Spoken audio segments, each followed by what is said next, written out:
je reçois beaucoup de mails en ce moment. On a parlé il y a 2 semaines ou 3 semaines, je crois, on a parlé de ce qui se passe au Bilad al-Khalij. Donc j'ai reçu beaucoup de mails où les gens me demandent de parler de ce qui se passe là-bas. Enfin bon, est-ce que c'est le lieu, je ne sais pas.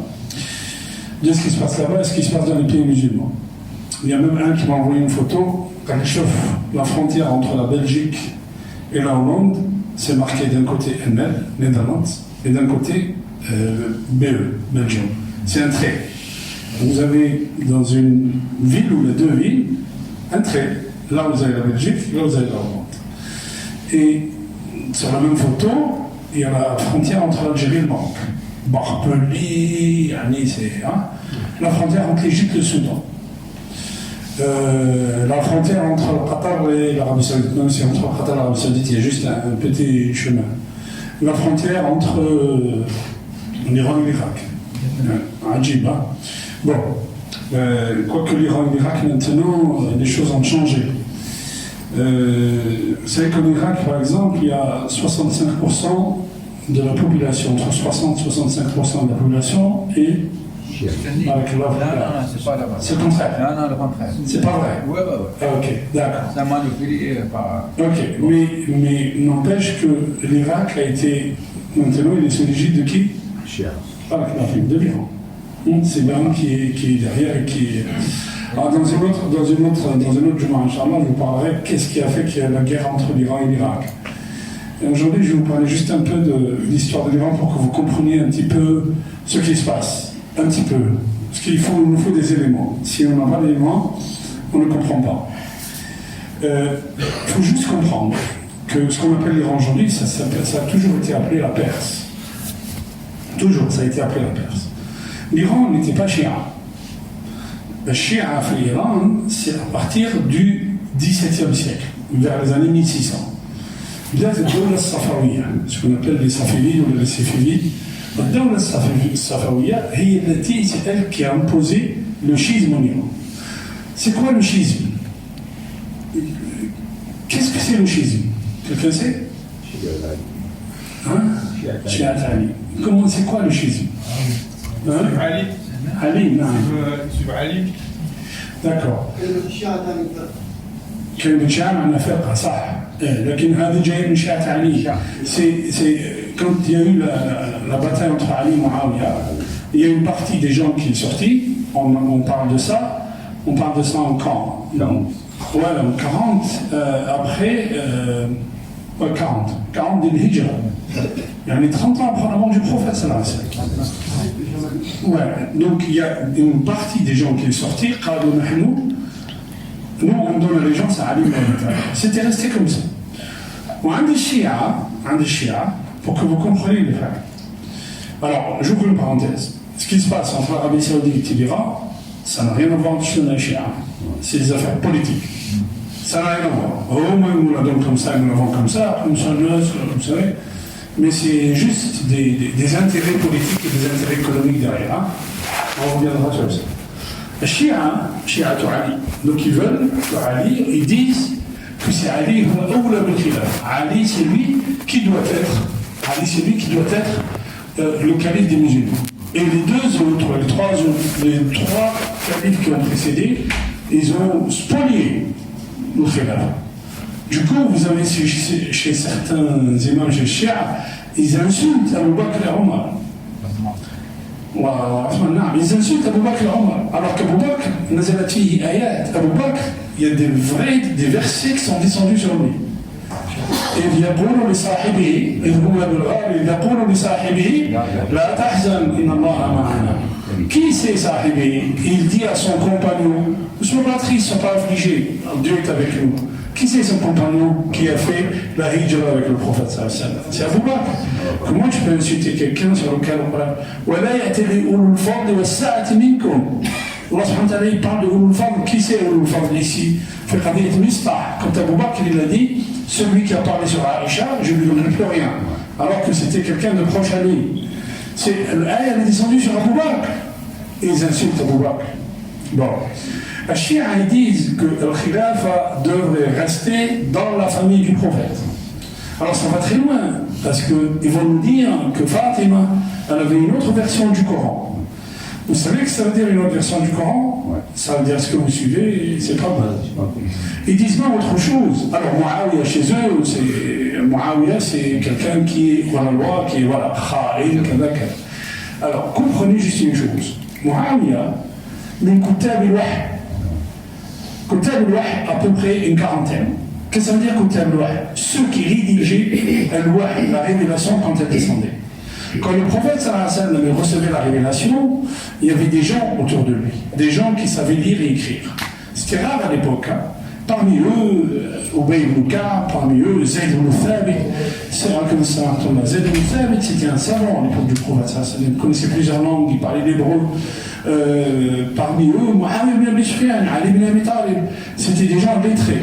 Donc quand le Coran descendait, le prophète sallallahu alayhi wa sallam, il demandait aux compagnons d'écrire le Coran. Donc on écrivait le Coran sur des planches, sur des feuilles de palmier. On écrivait le Coran sur les peaux de mouton, les peaux de chameau, les peaux de vache. On écrivait le Coran comme ça. La compilation s'est faite à l'époque de Abu Bakr. Abu Bakr, eux ils insultent Muawiyah. Quand ils insultent Muawiyah, ils disent c'est un traître, c'est un menteur, c'est ceci, c'est cela. Qu'est-ce qu'ils insultent? Quelqu'un qui a écrit le Coran pour le prophète. Ça veut dire quoi? Ça veut dire qu'ils mettent en doute la source même des musulmans. Vous imaginez? C'est ça, Shia. Bon. Les Shia, à l'époque, ils étaient un groupe qui donnait allégeance à la famille du prophète. Donc pour eux, c'est Ali. Après Ali, c'est qui? C'est pas Hassan, hein, c'est Hussein. Ok, après Hussein, Zayn al-Abidin, Ali Zayn al-Abidin. Et après Ali Zayn al-Abidin, Mohammed al-Baqir. Et ainsi de suite, ils descendent. Alors, les Shia, maintenant, les Shia, ils sont à peu près 500 groupes, même plus, il y en a qui disent même plus. Plus de 500 groupes. 500 groupes, c'est énorme. Vous savez que les Karamites, ceux qui ont volé le Hajar al-Aswad, c'est des chiites. Al-Hashashina, le mot assassin en français, il vient d'où? Il vient d'un groupe de gens qui étaient chiites et qui étaient sur les hauteurs, sur les monts du Liban, à peu près, Cham, qui fumaient et qui tuaient les passants, qui tuaient les gens. Et le mot assassin vient de là, Al-Hashashina. Les chiites qui sont, on dirait, les plus proches de nous, c'est l'Ithna Ashariya, l'imamiyya. Ceux qui reconnaissent les 12 imams. Les 12 imams, c'est à partir de Ali, Al-Hussein, Zayn al-Abidin, Mohammed al-Baqir, Ja'far al-Sadiq, et ainsi de suite, on descend. Et eux, ils disent, alors comprenez, hein, eux, ils disent, à chaque fois qu'il y a un imam, c'est-à-dire quand il y avait Mohammed al-Baqir, il dit, voilà qui sera le calife après moi. Donc c'est mon fils. Et ainsi de suite. Jusqu'à ce qu'on arrive au dernier, qui est ce qu'on appelle le Hassan al-Askari. Le Hassan al-Askari, c'est le 11e. Et le Hassan al-Askari, il n'a pas donné de consigne, si vous voulez. Alors, les chiites, qu'est-ce qu'ils disent? Ils disent que... Hein? Ils disent Wilayat al-Faqih. Ça veut dire quoi, Wilayat al-Faqih? Que Hassan al-Askari, il avait un enfant qui s'est caché. Il s'est caché في Sirdab, hein, dans une... Ouais, un petit carré comme ça, voilà, il s'est caché à l'intérieur. C'est-à-dire qu'il allait apparaître. Et donc il y avait 4 imams. Écoutez bien ce que je vous dis, c'est exactement ce qu'il croit Shia. Hein. Il y avait 4 imams qui étaient la boîte, c'est-à-dire qui étaient en relation avec lui et qui donnaient des instructions aux gens. Jusqu'au jour où il n'y a plus, les 4 sont morts. Et donc il n'y a plus de révélés, il n'y a plus de personnes avec qui il échangeait, si vous voulez. C'est-à-dire la grande disparition. Et ce Mohammed al-Mahdi, ce qu'ils attendent du Mahdi, il va apparaître à la fin des temps. Il va apparaître à la fin des temps, et c'est lui qui va rétablir la vérité, rétablir la khilafa. C'est ça ce qu'il croit. Maintenant, ça veut dire quoi? Ça veut dire qu'il y a un grand imam chez eux, qui est en relation avec ce Mahdi, un grand imam, et que, à part lui, si tu désobéis à lui, tu désobéis à Allah. Vous voyez l'imam, voilà. Vous voyez la valeur de l'imam chez eux? Et allez, c'est une divinité. C'est pour ça que Ayatullah, c'est comme ça. Hein. Alors ils ont Hujjatul Islam, le wilaya, ils ont le wilaya, ils ont ayatollah. Ayatollah, c'est le plus haut degré dans leur clergé. Et le Khomeini, c'est ayatollah. Pour comprendre ce qui se passe en Iran, les années 20, l'Angleterre va donner l'Iran ou la Perse à quelqu'un qui s'appelle Pahlavi. Pahlavi, c'est le père du Shah d'Iran qui a été enlevé par le Khomeini. Voilà. Pahlavi, là. Les Pahlavi, là, en 1921, prend le pouvoir. Bien sûr, c'est ce qu'ils appellent eux Shahin Shah, le vers ici à Shahin Shah, Malik al-Muluk, le roi des rois. Donc il va être le président d'Iran jusqu'à 1941. 1941, qu'est-ce qu'il fait? Il fait quelques trucs avec Hitler. Les Anglais l'enlèvent, écoutez bien, les Anglais l'enlèvent, ils mettent à sa place son fils, Mohammed Reza Pahlavi. Mohammed Reza Pahlavi, il fait ce que demandent les Anglais, exactement. Yani, comme disait Gilles Kepel dans son livre Notre ami le roi, je fais ce que je veux chez moi, et je fais ce que je veux, hein, que vous me disiez à l'extérieur. C'est-à-dire, chez moi, vous me dites, moi je fais ce que je veux.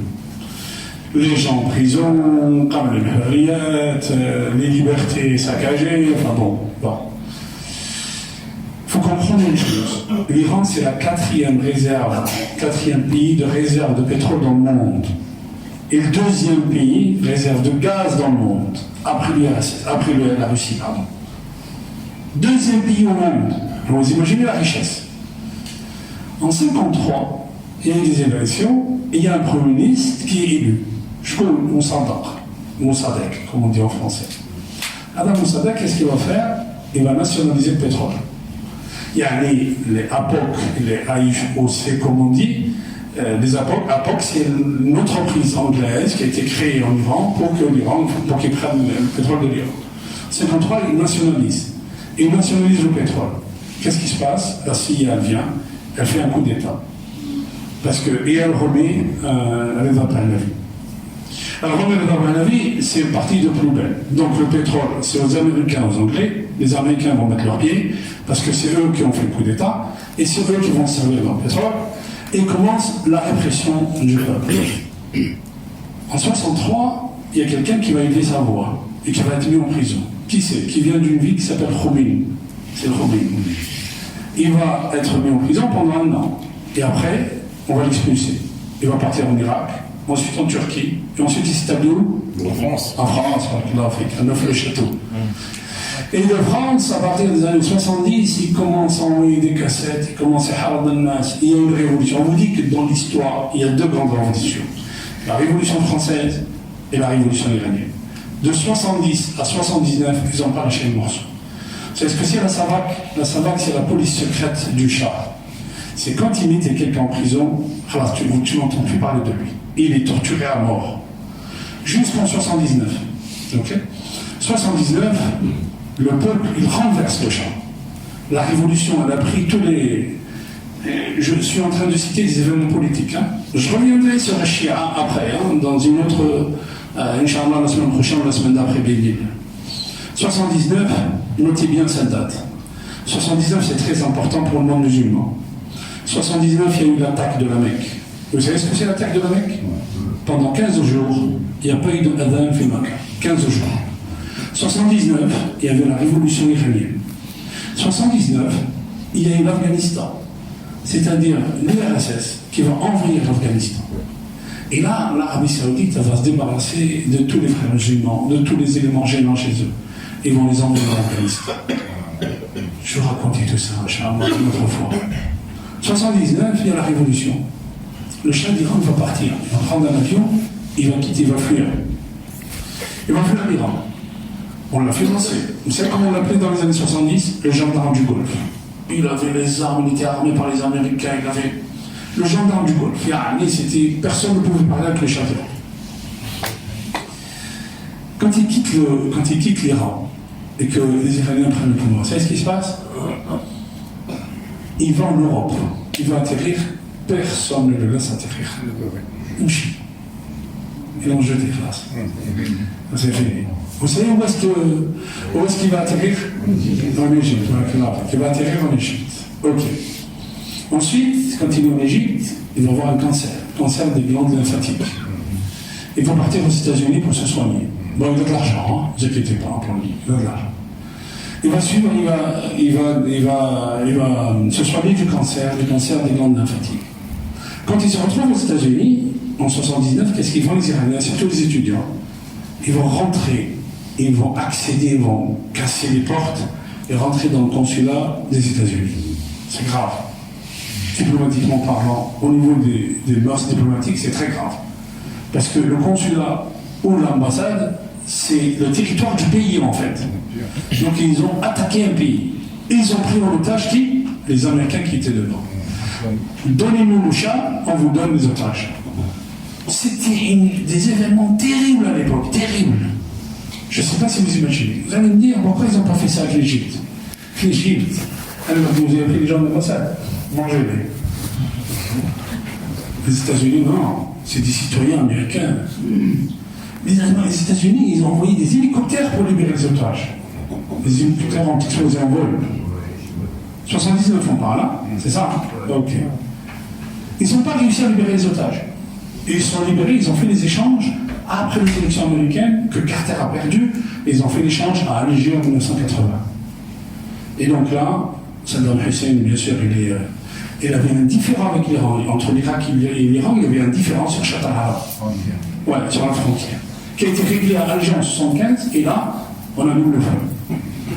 Alors, on donne des armes à Saddam Hussein pour attaquer l'Iran, et on donne des armes aussi à l'Iran, l'Iran Gate 85, mais je rencontrerai l'Iran Gate la semaine prochaine, la semaine d'après, Inch'Allah. Tout ça pour vous dire quoi? À partir de 1979, c'est Khomeini qui va être la grande référence. Les associations humanitaires, c'est ce qu'ils disent. Parce que Khomeini, il a triandé tout le monde. Hein. Les associations humanitaires, ils nous disent que depuis l'avènement de Khomeini, en Iran, il est mort en 89, je crois, hein. C'est ça, en 89 il est mort. Il y a eu 55 000 condamnations à mort. C'est énorme. C'est tyrannique. Malgré ça, le système iranien est très, très dur. Hein. Malgré ça, on voit des élections. Et le président, il a deux mandats, pas plus. C'est pas la même chose dans les pays arabes. Le président a deux mandats, les élections. Et malgré tout ce qu'on raconte sur l'Iran, je ne suis pas en train de dire que c'est un régime. Hein, il y a des femmes doyennes d'université. C'est pour ça que, alors, il y a deux théories qui se battent. La première théorie, c'est que les États-Unis et l'Iran, ils sont alliés. C'est juste une maslahia. C'est juste une comédie qu'ils nous donnent, qu'ils nous font. Mais il y a une deuxième théorie qui dit non, c'est pas vrai. C'est une question d'intérêt. Et que les États-Unis, ils calculent à 1000 fois avant d'attaquer l'Iran. Et est-ce qu'ils vont attaquer l'Iran? Croyez-moi, ils ne les attaqueront jamais. Oui. Par contre, ils sont en train de se nourrir hein, des Émirats, de l'Arabie Saoudite et des. Ok, le pays du Golfe. Voilà. Bon, je vais m'arrêter là. On continuera, Inch'Allah, la semaine prochaine. Et souvenez-vous, la dernière fois, je vous ai dit. Alors, 79, c'est le deuxième choc pétrolier. Le premier choc pétrolier, c'est 73. Vous allez voir à qui profite le choc pétrolier. Contrairement à ce qu'on raconte, et il profite peut-être. À qui profite le choc pétrolier, vous allez voir. Je vous ai dit, septembre 80, 81, c'est la guerre Iran-Irak. 91, qu'est-ce qu'il y a eu? L'invasion du Koweït, l'invasion d'Irak. Hein, c'est ça. Hein. Et 2001, le 11 septembre. Ouais, et en septembre, il y a à dire. Hein. Et 2011, voilà, le printemps arabe, et 2021, on va ok.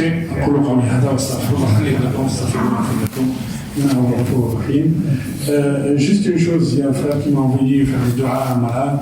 Je vous ai déjà dit, il y a des fois, quand on a un malade dans la famille, qu'est-ce qu'il faut faire? Ça va. Des joueurs comme ça, ou bien d'un ou un va comme ça. Soignez vos malades, les sadaqas.